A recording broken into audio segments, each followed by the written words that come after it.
What? Halo Rebahaners, dimanapun kalian berada, bagaimana kabarnya? Semoga kalian semua sehat dan berasa di rumah kalian masih aman. Kali ini saya akan merangkum sebuah film yang sangat keren bray. Dimana film ini tidak pernah kalian request, tapi saya sudah menonton film ini beberapa kali dan merasa sangat terkesan dan membuat pori-pori kemaslahatan di tubuh saya terasa seperti ini baru ending yang mengencrotkan. Berbeda dengan film-film sebelumnya yang saya bahas, film ini bergenre drama fiksi ilmiah berjudul Limitless tahun 2011.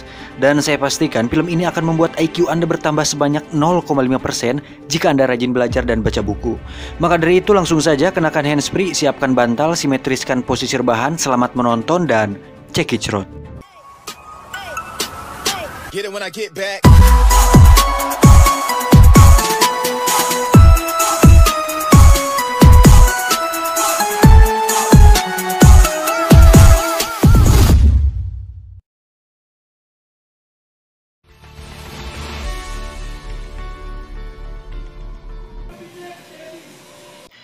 Film ini diawali dengan memperlihatkan seorang pria yang sedang berdiri di tepi gedung apartemen.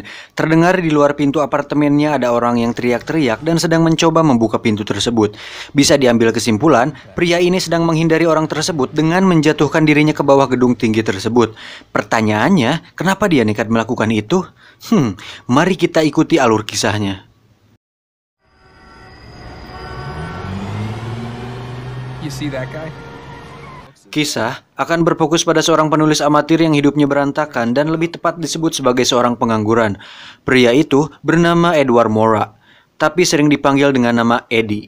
Hari-harinya sangat madesu sekali dan itu terlihat dari tulisannya yang tidak kunjung selesai.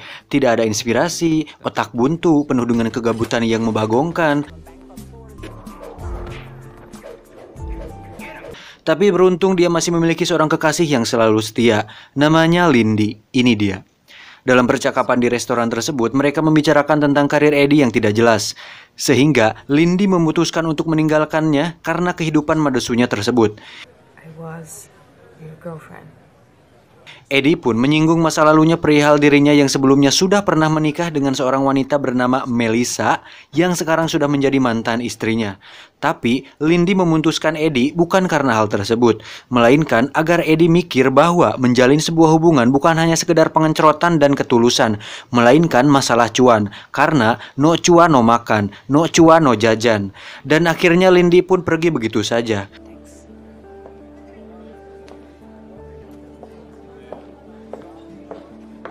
Eddie yang kini sebatang kara pun kembali pulang ke kontrakannya. Di tengah perjalanannya pulang, tak disangka dia bertemu dengan mantan kakak iparnya yang berarti saudara mantan istrinya Melissa. Namanya Vernon. Dulu dia dikenal sebagai seorang pengedar narkoba, namun sekarang katanya dia bekerja di salah satu perusahaan farmasi. Melihat Eddie yang hidupnya seperti seorang pengangguran tak berguna, Vernon pun menawarkan sebuah pil kecil berwarna bening. Dia mengatakan pil ini harganya sekitar 8 juta rupiah per pil dan rencananya akan diedarkan tahun depan. Pil ini diyakini bisa merangsang reseptor otak manusia sehingga siapapun yang mengkonsumsi pil ini akan bisa mengakses seluruh kapasitas otaknya, dengan kata lain jenius. Oh no. You don't even know what it is. Awalnya Eddie menolak, tapi karena Vernon memberikannya gratis, dia pun menerimanya. Di tengah perjalanannya pulang, Eddie pun memutuskan untuk menelan pilnya. Karena dia pikir, ya sudahlah kagok edan gratis ini, dan dia pun menelannya. Kemudian Eddie naik tangga menuju ke kamarnya. Tak disangka di sana sudah ada si Teteh yang punya kontrakan, dan Eddie sudah beberapa bulan tidak bayar kontrakan. Terpaksa Eddie harus mendengarkan omelan Teteh kontrakan tersebut meskipun pikirannya tidak di sana. Dia pun terlihat seperti mulai ngefly karena efek obat tersebut. Dan tiba-tiba, anjir di sini nih kerennya, pilnya mulai bekerja di otaknya dan wow, Eddie pun mulai melihat segala sesuatu lebih jernih, cerah dan jelas.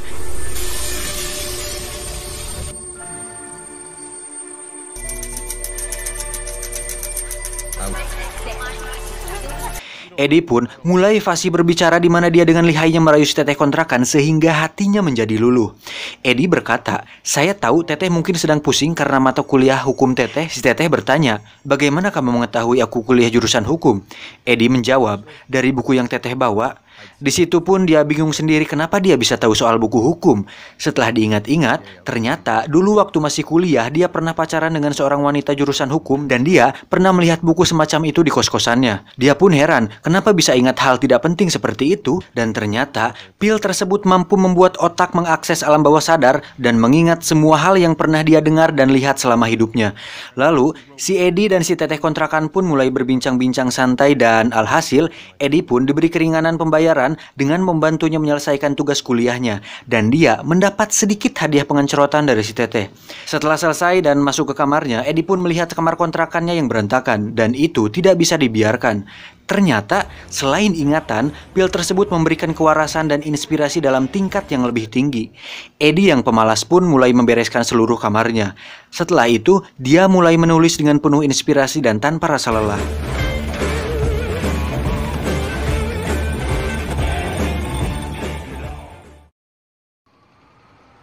Into my brain.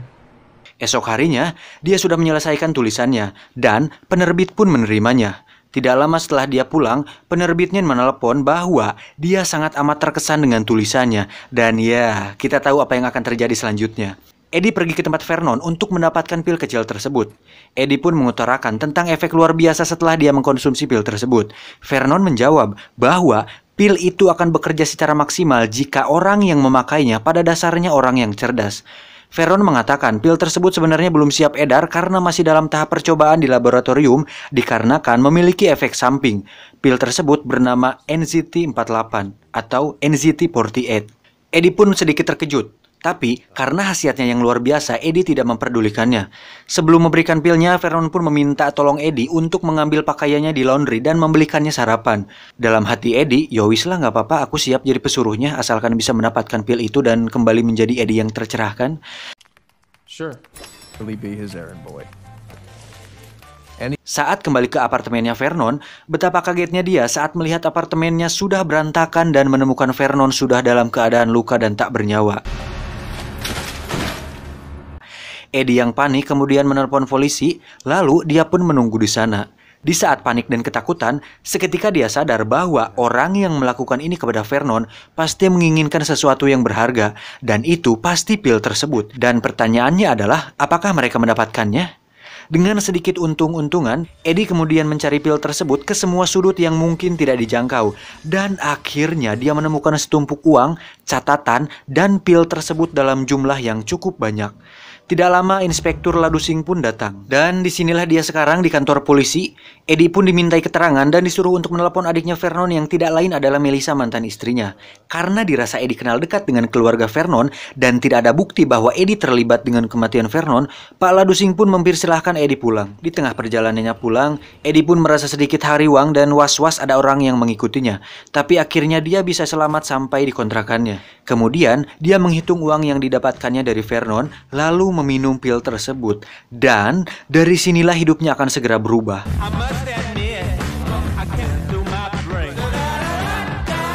Dengan sedikit uang yang dimilikinya dikombinasikan dengan motivasi yang kuat dari pil tersebut, Eddie akhirnya bisa menyelesaikan bukunya dalam waktu 4 hari. 1 pil setiap hari dan kemungkinan-kemungkinan tak terbatas. Dan inilah Limitless.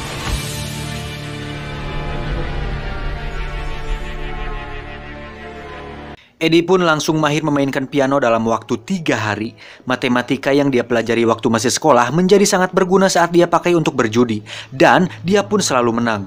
Olahraga pun menjadi menyenangkan, bahkan dia bisa mempelajari berbagai bahasa asing dalam waktu singkat. Dengan bahasa dan gaya bicara sempurna, Eddie berubah menjadi sosok pribadi yang menarik bagi siapapun. Bahkan, dia bisa mendiagnosa sebuah penyakit yang diderita tetangganya. Dan tiba-tiba, dia bisa mengetahui dan menguasai berbagai hal. Orang-orang kaya dan intelek pun bahkan mendengarkannya saat dia mulai berbicara. Segala sesuatu yang pernah dia baca, dengar, dan lihat selama hidupnya, semuanya menjadi tersusun rapi di otaknya. Alhasil, dalam waktu singkat, Eddie menjadi orang paling jenius. Pergaulannya pun mulai luas, hingga dia diajak liburan ke tempat-tempat mewah bersama teman-teman elitnya tersebut. Di suatu titik, dia pun sadar bahwa dia bisa menjadi seseorang yang lebih besar daripada hanya menjadi seorang penulis. Dengan pil ajaib yang dia miliki, Eddie mulai mempelajari trading atau jual beli di pasar saham, dan dengan modal $800 atau sekitar 11 juta rupiah, dia bisa menghasilkan uang 28 juta rupiah per hari. Wancir! Dengan modal segitu tentu masih kurang dan masih sangat lama untuk menjadi kaya. Akhirnya, Eddie memutuskan meminjam uang kepada seorang rentenir. Rentenir tersebut memperingatkan jika Eddie tidak bisa membayar tepat waktu, maka tanggung sendiri akibatnya. Singkat cerita, Eddie pun diajak oleh salah satu teman orang kayanya bernama Kevin untuk bergabung di perusahaan sahamnya. Dengan modal besar yang dia miliki dan dengan dosis pil yang sudah ditingkatkan perharinya, Eddie pun mendapatkan uang dengan cepat dan berhasil menarik perhatian banyak orang termasuk Kevin. Eddie bahkan menjadi berita di halaman pertama pada sebuah majalah karena dia bisa menghasilkan jutaan dolar dalam waktu singkat. Dengan Eddie yang sudah berubah, Lindy pun diajak makan malam bersamanya di sebuah restoran Italia. Dan terkesannya Linda saat melihat Eddie fasih berbicara bahasa Italia dengan seorang pelayan di restoran tersebut. Dan nampaknya Lindy akan jadian kembali dengan Eddie. Dari sini bisa disimpulkan bahwa wanita lebih tertarik kepada pria yang lebih pintar dan banyak uang. Seketika, saya pribadi ingin menangis di pojokan kamar sambil meratapi nasib saya ini. Setelah makan malam, mereka berlanjut melakukan pengenceritan. Raos, beteng sebeh, kanyut baseh. Suatu hari pada saat Eddie dan Lindy berada di luar, Eddie merasa seperti ada seseorang yang mengikutinya dan orang ini masih menjadi misteri. Singkat cerita, Eddie diundang pada sebuah pertemuan dengan seseorang yang tertarik dengan kecerdasan Eddie. Orang tersebut bernama Carl Van Loon. Beliau adalah orang besar dan sangat senior di bidang bisnis. Tujuan dari pertemuan ini adalah untuk mengetahui seberapa jauh Eddie memahami tentang dunia bisnis dan menentukan apakah Eddie yang dibawa atas nama Kevin layak untuk diajak kerjasama. Sehingga hal tersebut membuat Kevin merasa khawatir. Bro, lu yakin udah nyiapin kata-kata buat ngedevin Carl Van Loon? Lu yakin gak mau ditemenin? Eddie menjawab, santai bro, sebat dulu aja. Tidak lama Carl Van Loon pun datang. Tiba di meja, Eddie pun menjelaskan segala sesuatu yang sudah dia pelajari dan cara bagaimana dia bisa menghasilkan jutaan dolar dalam waktu singkat. Metode dan pengetahuan yang dia miliki membuat Carl Van Loon dan rekannya terkesan. You have a formula, Mr. Pierce. Delusions of grandeur. I don't have delusions of grandeur. I have an actual recipe for grandeur. Saat pulang, Eddie pun diajak satu mobil bersama Carl Van Loon. Di dalam mobil, Carl menunjukkan sebuah berkas saham besar-besaran dan meminta Eddie menganalisanya. Dan lagi-lagi, Carl dibuat terkesan, sehingga dia meminta Eddie untuk datang ke kantornya besok jam 10 siang dan menentukan apakah dia layak bergabung dengan Carl Van Loon. Eddie pun turun dari mobil. Sambil berjalan, dia pun terlihat senyum semeringah karena akhirnya bisa mendapatkan hatinya Carl Van Loon, karena Carl Van Loon adalah jembatan untuk Eddie meraih kesuksesan dan mencapai sesuatu yang lebih besar. Namun tiba-tiba dia melihat bayangannya di kaca dan merasa ada sesuatu yang aneh dengan dirinya. Saat mulai melangkah, sadar-sadar dia sudah berada di tepi jalan raya. There was another skip. Eddie bahkan tidak ingat jika dirinya sudah berjalan sejauh 20 blok. Eddie kemudian berjalan lagi dan sadar-sadar sudah berada di dalam sebuah klub malam.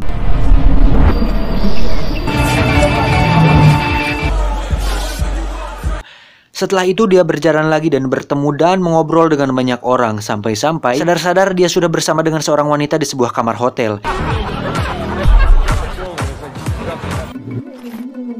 Eddie sempat melihat seorang pria misterius yang mengikutinya tempo hari, namun lagi-lagi pria itu menghilang. Setelah enak-enak dengan wanita tak dikenal itu, Eddie kembali berjalan dan sadar-sadar sudah berada di stasiun kereta api. Di sana, dia tidak sengaja menyenggol sekelompok orang yang sudah siap mengeroyoknya. Don't know how to fight. Eddie yang tidak pernah belajar ilmu bela diri sedikit pun seketika mengingat secara detail setiap gerakan kungfu dan bela diri yang pernah dia tonton di televisi dan video di YouTube. Alhasil, dia pun berhasil mengalahkan orang-orang tersebut.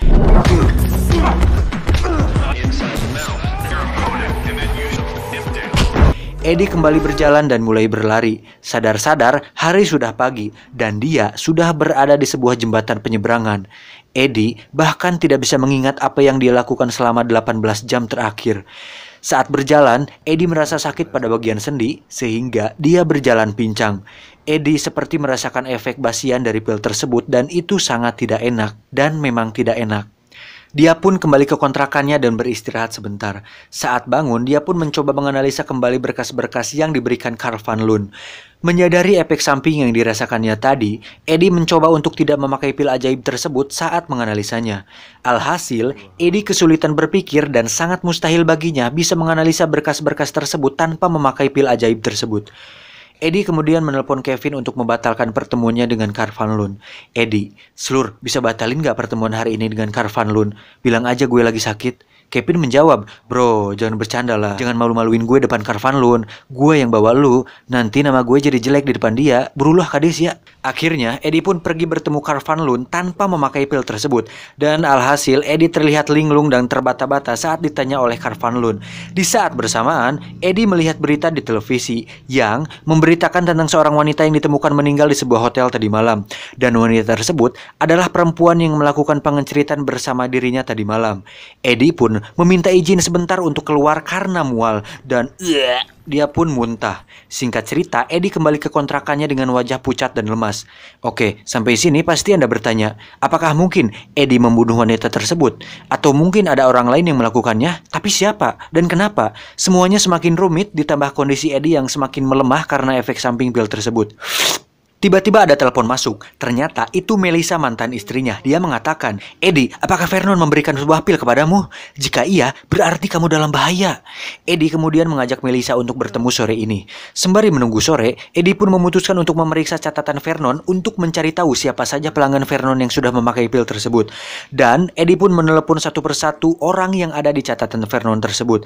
Dan terkejutnya Eddie saat mengetahui jika 3 orang diantaranya sudah mati baru-baru ini. Dan 1 orang sedang berada di rumah sakit.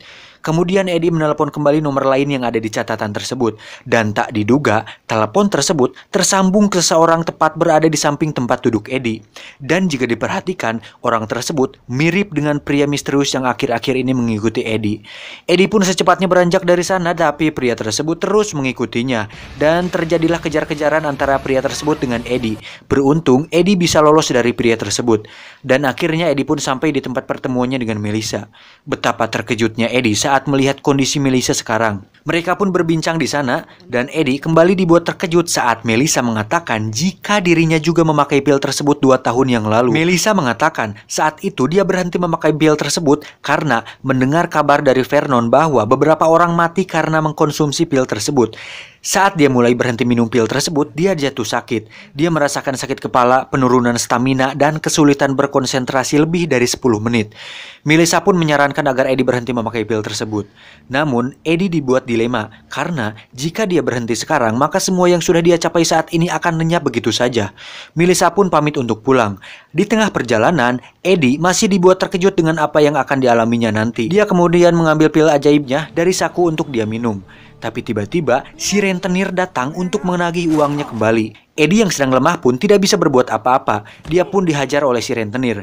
Dan tidak sengaja melihat pil tersebut di tangan Eddie, si rentenir pun mengambilnya. Dia bertanya, obat apa nih, Jing? Eddie menjawab, bukan apa-apa bang, itu cuma bodrek buat sakit kepala saya. Rentenir, jangan ngawadul kamu, barang bagus nih kayaknya. Lalu si rentenir itu pun menelannya. Singkat cerita, Eddie pun mencairkan uangnya di bank untuk melunasi hutangnya kepada si rentenir. Dan saat itu pula, si rentenir sudah merasakan efek dari pil tersebut. Dia mengatakan, obat apaan anjing, enak banget, gila, cabut lu dari sini.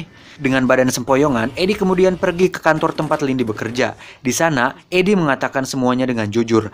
Eddie meminta tolong kepada Lindy untuk mengambil sisa pil tersebut yang dia sembunyikan di balik kerang di rumahnya Lindy.